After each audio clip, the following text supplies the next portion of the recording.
Faster shutter speed means sharper photos. I hear this a lot. Do you believe that's true? Comment 1 below if you do and comment 2 if you don't. This video is here to help you choose the right shutter speed depending on different circumstances, understand the caveats, the pitfalls of shutter speed, and most importantly, why at the same shutter speed, a slower object can be sharper than a faster one, like this runner going much slower than the car. So if you're ready, let's get right into it.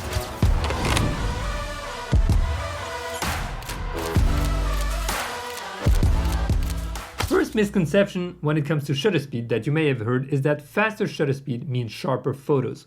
Well, that's not exactly true. In that example, where I'm taking a photo of a car and the car is sharp, but the runner at the same shutter speed is blurry, what happens exactly? To understand what's happening, understand that shutter speed means how quickly your shutter will close in your camera and how long it will let light inside your camera.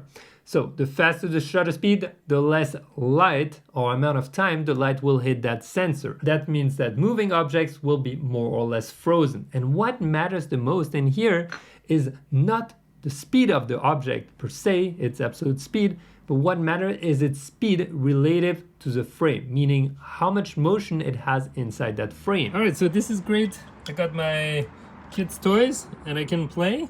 Basically, we have two tracks, one that's closer, one that's further, and we're gonna run at the same shutter speed the train in both places, and let's look at the result together. I had those three trains run down at the same time, and as you can see, we have that motion blur here on the green one, a little bit less here on that one, although it's out of focus, and clearly the one in the background is much sharper. As you can tell, we have much more motion blur on the left at 1/200 at the same shutter speed when we're closer than further. So choosing your shutter speed will not only depend on how fast the object is moving, but also how close and how much space that object is taking inside your frame. So how do we choose? Well, for that, I have a little photography cheat sheet that you can download in the description. It's free. It has my most common used settings depending on different circumstances, and it will help you on the field. Now, as you can see on the screen, and feel free to pause and take a screenshot, for me, the rule of thumbs are pretty clear. 125th of a second for a subject moving slowly and maybe portraits, 1/250th of a second minimum for people walking a little bit faster. My everyday situation in the street is usually at minimum 250 a second. And if I have someone that starts running or bike passing by, I'm gonna try to crank it up to 1/500 a second in order, again, to get our subject sharp, but it will also depend how close it is in the frame, remember? And then if a subject is moving much faster, relative in the frame, I'm gonna go above 1/1000th of a second. Now, if I'm in a low light situation and things get tricky, I'm going to reduce it down maybe to 150 a second if I'm taking portraits with people really not moving fast. Or if I want to play with some cool effects, I'm going to drag it much lower. 150 a second for panning, 150 a second, or even a few seconds if I'm trying to get light trails or shoot the stars. Second misconception I hear a lot is that shutter speed only affects brightness. Well, not so. It has a double utility. Are you ready? The first one is, yes, indeed, affecting the exposure, the brightness of your image. Why? Because as I explained, the longer your shutter, then the more light will get into your camera and the more your sensor will receive that light and be able to see it in a way. I'm trying to make it very simple here. And now its second utility is motion rendering. What do I mean by that? Well, it's simply going to define whether a subject that is in motion will be frozen or will be blurry. And as I mentioned, the slower your shutter speed, the more likely a subject that is in motion will be to be blurry.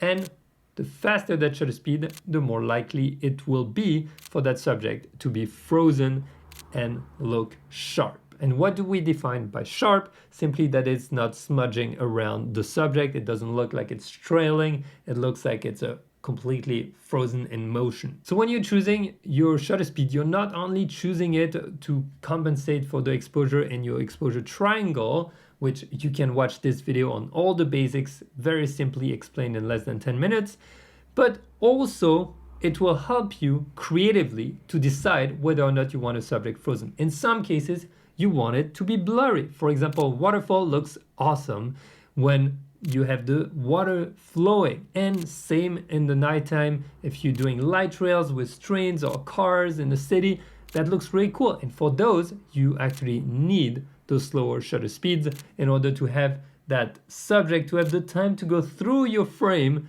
while the shutter is open. Now, third misconception, with a tripod, everything will be sharp. Ouch. I hear this and I understand where that comes from, because we see a lot of photographers with tripods and we're like, oh, they look very pro and stuff. But you can still have blurry images with a tripod. Your tripod will only help you compensate for camera shakes. What is camera shakes? It's simply when you're holding your camera, if you're shaking or not. And if you're shaking, guess what happens? The motion of your entire objects in your scene is very high inside that frame because you're shaking like this. So that tripod will help you stay stable, not shake, and thus avoid that camera shake. So with a tripod, you can take photos up to 30 seconds, a minute, 10 minutes without having any static objects being blurry. But if you have objects in motion, then you will have to choose a shutter speed to know if you want to freeze them or not. Now, the fourth thing that you may have heard is that in-body stabilization will help you get sharp photos no matter what shutter speed you're using. Well, again, that is not true. That in-body stabilization that stabilizes the sensor so that it compensates for your movement is compensating only for the camera shake and your movement, and it has a limit.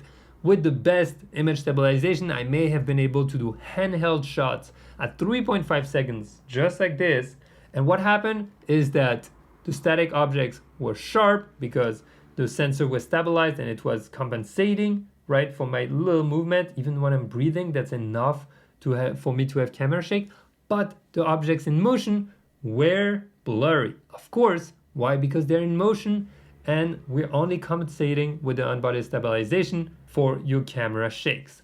So it's a little bit like a tripod, but built into your camera. And last, something a lot don't understand is that you need to adapt your shutter speed depending on your lens. I hear a lot of people say, just shoot at that shutter speed and you will be fine. Well, that depends on your lens. Why? Because with a wider lens, you will have less motion inside your frame than with a longer lens. How do we understand this? Take your phone right now, okay, and go into your camera mode and zoom in as much as you can. And as you can see, if I'm moving a tiny bit, it's moving a lot in the frame. So the scar, for example, goes all the way from the left to the right without me ever doing anything. I'm literally trying to hold it as still as possible. Now, if I zoom out, look, the car relatively in the frame, its relative motion is much lower. So what does it mean? It simply means that we're going to have less camera shake when we have a wider field of view than when we have a narrower field of view, which is why with very long lenses, you may want to use tripods in order to be as precise and lower the camera shake as much as possible. So what's the rule of thumb here? Well, back in the days, we used to say your rule of thumb is don't go below 1 over the focal length. So for example, if you have a 50mm lens, well, you want to shoot at minimum 1/50 of a second. Now within body stabilization, I will challenge a little bit that and say that maybe you can do at half of it if your in-body stabilization is good. So that would be 1/25 of a second handheld with a 50mm, or I would even go as low as 1/5 of a second, but it will depend on how stable you are with your hands. And if you were to take a 100 or 200mm lens, honestly, 200mm, you want to shoot at 100 a second again, minimum. Just try it out and see, depending on your gear, how good of a result you get. But remember, the more you zoom in, the more relative motion in the frame there will be, and as such, you'll want to use a faster shutter speed. Woo! Okay, let me know if this is clear, if this makes any sense. Now, anything else blurry for you in this video? Let me know in the comments. And with that being said, watch this video to nail your autofocus, watch this one to avoid 3 very common mistakes, and all the photos you've seen have been edited with my presets. You can grab them in the description. And with that being said, get out there, go shoot, try something different, try something new. Bye.